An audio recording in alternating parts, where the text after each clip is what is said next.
ನಮಸ್ಕಾರ ಫ್ರೆಂಡ್. ಕಬ್ಬಾಳಮ್ಮನ ಕತೆ ಹೇಳ್ತಾ ಇದ್ನಿ ಫ್ರೆಂಡ್ಸ್. ನಾನು ಕಬ್ಬಾಳಮ್ಮನ ತಂಗಿ ಬಿಸ್ಲಮ್ಮ ಮನೇಲಿರ್ತಾಳೆ. ಪಕ್ಕದ ಮನೆಯವರು ಕಬ್ಬಾಳಮ್ಮನ ಊರಿಗೆ ಹೋಗಿದ್ನಿ ಅಂತ ಹೇಳ್ತಾರೆ. ಆಗ ಹೇಳಿದ ಮೇಲೆ ಮಲ್ಲಮ್ಮನನ್ನ ಕೇಳ್ತಾಳೆ ಪಕ್ಕದ ಮನೆಯವರನ್ನ. ಆಗ ಮಲ್ಲಮ್ಮ ನಮ್ಮಕ್ಕ ಚೆನ್ನಾಗಿದ್ದಾಳ, ನಮ್ಮಕ್ಕ ಹೇಗಿದ್ದಾಳೆ ಏನು ಅಂತ ಕೇಳ್ತಾಳೆ. ಅಯ್ಯೋ ನಿಮ್ಮ ಅಕ್ಕ ಕಬ್ಬಾಳಿ ಹೇಗಿದ್ದಾಳೆ ಅಂದ್ರೆ ಗಂಡನನ್ನ ಗರಡುಗಂಬವಾಗಿ ನಿಲ್ಸಿದ್ದಾಳೆ, ಮಕ್ಕಳಿಲ್ಲದೆ ಏನು ಇಲ್ಲದೆ ಹಾಗೆ ಇದ್ದಾಳೆ ನಿಮ್ಮಕ್ಕ ಜೀವನವು ಒಂದು ಜೀವನ ಅಂತ ಹೇಳಿ ಮಲ್ಲಮ್ಮ ಹೇಳುತ್ತಾಳೆ.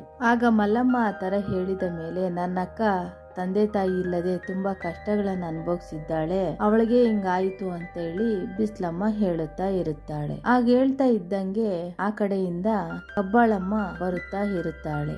ಆದರೆ ಪಕ್ಕದಲ್ಲಿರ್ತಕ್ಕಂತ ಪಕ್ಕದ ಮನೆಯವಳು ಮಲ್ಲಮ್ಮ ಹೇಳ್ತಾಳೆ, ನಿನ್ನ ಅಕ್ಕನ್ಗೆ ಮಕ್ಕಳಿಲ್ಲ ಏನು ಇಲ್ಲ, ಅವಳು ಬಂಜೆ, ಅವಳು ನಮ್ಮನ್ನು ನೋಡಿದರೆ ನನ್ನ ಮಕ್ಕಳನ್ನ ನೋಡಿದ್ರೆ ದೃಷ್ಟಿ ಆಗ್ಬಿಡುತ್ತದೆ, ಅದಕ್ಕೆ ನಾನು ಮಗುವನ್ನು ಎತ್ಕೊಂಡು ಹೊರಟೋಗ್ತೀನಿ ಅಂತ ಹೇಳಿ ಮಲ್ಲಮ್ಮ ಎತ್ಕೊಂಡು ಹೊರಟೋಗ್ತಾಳೆ.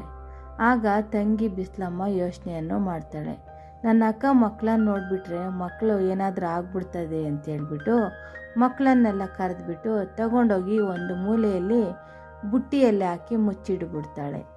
ಆದರೆ ಮುಚ್ಚಿ ಇಟ್ಟಿದ ಮೇಲೆ ಕಬ್ಬಾಳಮ್ಮ ಬರ್ತಾಳೆ. ಕಬ್ಬಾಳಮ್ಮ ಬಂದು ನಾನು ಬಂದಿದ್ದೇನೆ, ಎಲ್ಲಿಗೆ ಹೋಗ್ತಾ ಇದೀಯ ಬಿಸ್ಲಮ್ಮ ಅಂತ ಕೇಳ್ತಾಳೆ. ಬಾಗ್ಲು ಹಾಕೊಂಡು ಈಚೆ ಬರ್ತಾಳೆ ಬಿಸ್ಲಮ್ಮ. ಆಗ ನಿನ್ನ ಗಂಡ ಎಲ್ಲೋದ್ನು, ಮಕ್ಕಳು ಎಲ್ಲೋದ್ರು, ನೀನು ಎಲ್ಲೋಗ್ತಾ ಇದೀಯಾ ಅಂತೇಳಿ ಕಬ್ಬಾಳಮ್ಮ ಕೇಳ್ತಾಳೆ.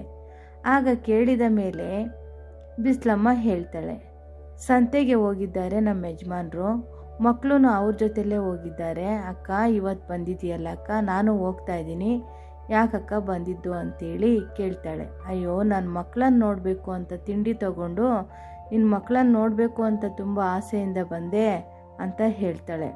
ಆದರೆ ನಿನ್ನ ಮಕ್ಕಳೆಲ್ಲ ಎಲ್ಲೋದ್ರು ಅಂತ ಕೇಳ್ತಾಳೆ. ಮಕ್ಕಳೆಲ್ಲ ಸಂತೆಗೆ ಹೋಗಿದ್ರು ಅಂತ ಹೇಳ್ತಾಳೆ.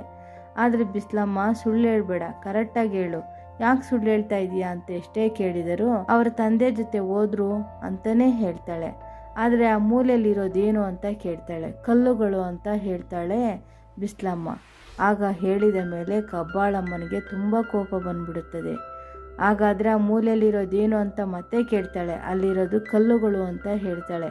ಹಾಗಾದರೆ ನಿನ್ನ ಮಕ್ಕಳೆಲ್ಲ ಕಲ್ಲುಗಳಾಗಲಿ ಅಂತ ಹೇಳಿ ಕಬ್ಬಾಳಮ್ಮ ಶಾಪವನ್ನು ನೀಡಿ ಬಂದು ಬಿಡುತ್ತಾಳೆ. ಆಗ ಹೇಗೋ ಓದಳು ನಮ್ಮಕ್ಕ ಅಂತ ಹೇಳಿ ಹೋಗಿ ಬುಟ್ಟಿಗಳೆಲ್ಲ ತೆಗಿತಾಳೆ. ಆಗ ಬಿಸ್ಲಮ್ಮ ಬುಟ್ಟಿಗಳೆಲ್ಲ ತೆಗೆದ ಮೇಲೆ ಎಲ್ಲ ಮಕ್ಕಳು ಕಲ್ಲಾಗಿ ಹೋಗಿರುತ್ತದೆ. ಆಗ ತುಂಬ ನೋವು ಸಂಕಟವನ್ನು ಅನುಭವಿಸುತ್ತಾ ಓಡಿ ಓಡಿ ಹೋಗುತ್ತಾಳೆ. ಅಕ್ಕ ನನ್ನನ್ನು ಕ್ಷಮಿಸು, ನನ್ನನ್ನು ತಪ್ಪು ಮಾಡಿದೆ ನಾನು ಅಂತ ಹೇಳಿ ಬೇರೆಯವ್ರ ಮಾತು, ಅಕ್ಕಪಕ್ಕದವ್ರ ಮಾತು ಕೇಳಿ ನಾನು ಈ ಥರ ಮಾಡಿದೆ, ನನ್ನನ್ನು ಕ್ಷಮಿಸು ಅಕ್ಕ ಅಂತೇಳಿ ಎಷ್ಟೋ ಕೇಳಿಕೊಂಡು ಹೋಗ್ತಾಳೆ ಕಬ್ಬಾಳಮ್ಮನ ಹಿಂದೆ.